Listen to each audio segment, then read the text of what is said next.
everyone, and welcome to the very first video edition of Empowerment Epics. For those who don't know me, my name is Massimo Forno.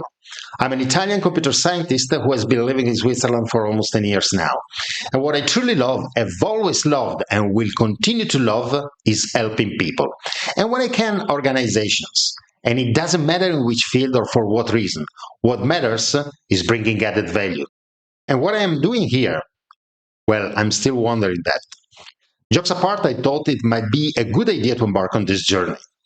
And not to sell or teach anything, but to share my personal experiences and tell you about my mistakes and what I've learned from them, the challenges I had to face and how I overcame them, hoping that the new generation of leaders can make a good use of it and no longer repeat the same mistakes. In today's video, we are going to tackle a critical topic, the fear of empowering. But before doing that, I want to give you a spoiler for the next episodes. After talking about the fear of empowering, we'll see the main strategies to overcome this fear. And then we'll move to the empowerment approaches, like empowering through smart working, empowering through artificial intelligence, through diversity, inclusion, and equity, through emotional intelligence. We see how to build sustainable teams for tomorrow and how quantum leadership can support the empowerment process. Then we'll also touch interesting topics like women leading the way, how to understand if you're truly living your passion. And last but not least, I want to tell you about something that, together with meditation and coaching, completely changed my life, the human design system. So if you don't want to miss the next videos, please subscribe here below. But for the moment, let's focus on today's topic. The fear of empowering others, it's a very dangerous phenomenon, as it has serious consequences, with three main manifestations. Let's address them one by one. The first, which is also a common theme for the other two, is the micromanagement. Yes, guys, you heard that right. Micromanagement. In 2024, almost 2025, we are still talking about micromanagement. Something that should have been eradicated years ago, like an old illness. Because micromanagement isn't simply a bad habit. I would define it as a real illness, or rather an obsession. Getting everything done exactly in the way we want sounds like a dream. But you know what? Sooner or later, we snap back to reality. I'm telling you this because I've been micromanaged several times during my career, even quite recently. But the worst thing is that a long time back, but fortunately for a short period of time, I've been a micromanagement champion. Meetings, emails, every little decision, I was there.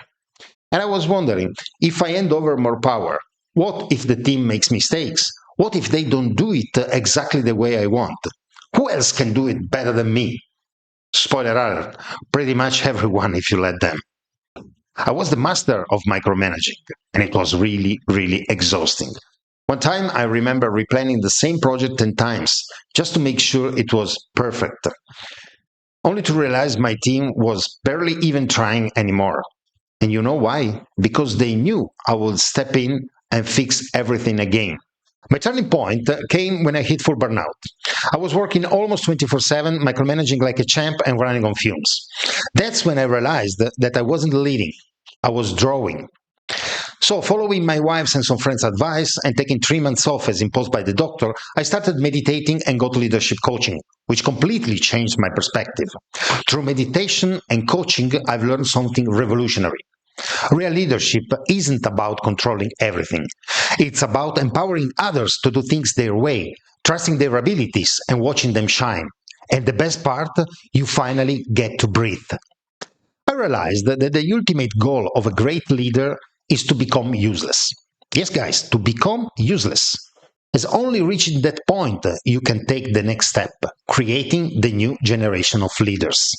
When your team no longer relies on you for day-to-day tasks, it means they are ready to grow, and your role shifts to helping them evolve to the next level, essentially replacing you. It might sound scary. What if I lose my job?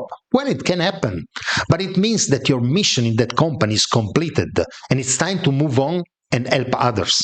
Or you might simply be asked to do the same for another team. The second main manifestation of the fear of empowering is the resistance to change, which is absolutely a normal response to uncertainty and the unknown. When individuals feel threatened by a change, whether it's a new initiative, a process, or a way of thinking, they may stick to familiar routines and resist stepping out their comfort zones. This often stems from a fear of losing control or a lack of confidence in their abilities. This resistance can really impede progress and innovation, hindering the organization's ability to adapt and thrive in a rapidly evolving landscape. Reluctance to delegate is the third main manifestation of the fear of empowering. As we have already seen talking about micromanagement, leaders who hesitate to delegate tasks often believe they are the only ones capable of doing the job perfectly.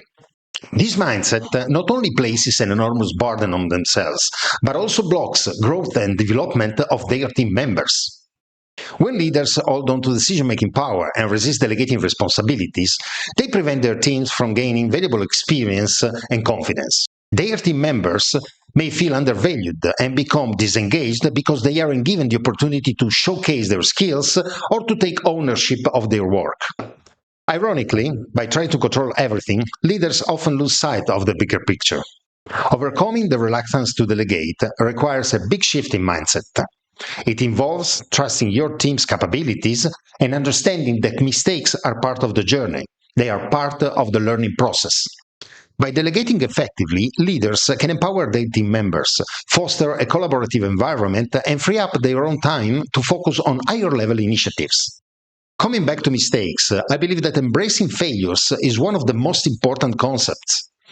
Great leaders should embrace failures, both their own and their team ones. Failing means you have taken action, tried something new, and now have the chance to learn from it. Personally, I celebrate failures as I do it for successes. The difference is I like successes within the organization to showcase my team, while when a failure happens, I expose myself and take the full responsibility, protecting my team from any potential negative impact. As we have seen, the fear of empowering others puts up big roadblocks in organizations, holding back progress, fresh ideas, and growth. This fear creates a culture where team members feel unappreciated and boxed in, leading to a low morale, less creativity, and stuck in the mood feeling. People get demotivated and disengaged, which sinks productivity and wipes out innovative solutions. Summarizing, the negative consequences of the three main manifestations of the fear of empowering are low morale and disengagement. When employees feel mistrusted and undervalued, their job satisfaction plummets. Stifled innovation. Without empowerment, creativity gets squashed, and people are less likely to share new ideas. Inefficiency. Overworked leaders and bottlenecks slow down processes and decision-making. Talent drain. Top talent may jump ship to places where they can grow and feel trusted. And organizational stagnation, as the organization could struggle to keep up with market changes, threatening long-term success. But here's the good news. The fear of empowering others is not insurmountable. By fostering a culture of trust, transparency, and collaboration, organizations can create an environment where individuals feel empowered to take risks, share new ideas, and drive positive changes. By cultivating a culture of empowerment, leaders demonstrate confidence in their team members' abilities, and this not only fosters a sense of trust and loyalty, but also enables leaders to focus on higher-level strategic activities, knowing their team is capable of handling day-to-day activities and challenges. Moreover, empowering others can lead to more innovative solutions and better decision-making. When individuals are given the opportunity to explore new ideas and take initiative, they are more likely to come up with creative solutions to complex problems. In the next video, we'll dive deeply into the main strategies for overcoming the fear of empowering and provide concrete techniques to help you empower your teams to the fullest. If you got to the end of this video, a big thank you. If you enjoyed it, please give it a like and share it. And if you don't want to miss the upcoming episodes, subscribe to the channel. Bye, see you soon, and take care.